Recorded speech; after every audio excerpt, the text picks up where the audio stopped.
This is the brief on the gunfight at the O.K Corral. Legend and truth. You know that famous 30-second shootout, October 26, 1881, Tombstone, Arizona? Well, we usually hear it as this epic showdown, law versus chaos. But honestly, the sources paint a different picture. It was more like a messy political street fight that just went terribly wrong.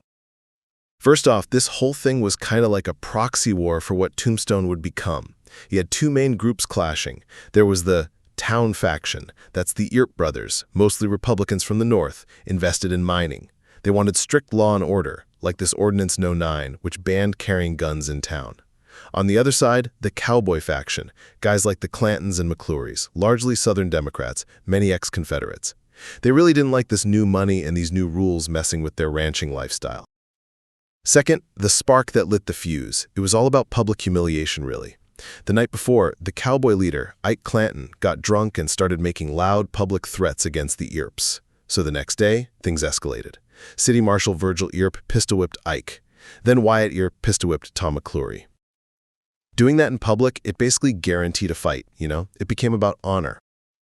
Finally, a really bad mistake by the local sheriff made it deadly. As the Earps marched over to actually disarm the cowboys, Sheriff Johnny Behan, who, by the way, was a political rival of the Earps, steps in, and he tells Virgil Earp, falsely, that the cowboys were already disarmed. So Virgil thinks, okay, this won't be lethal.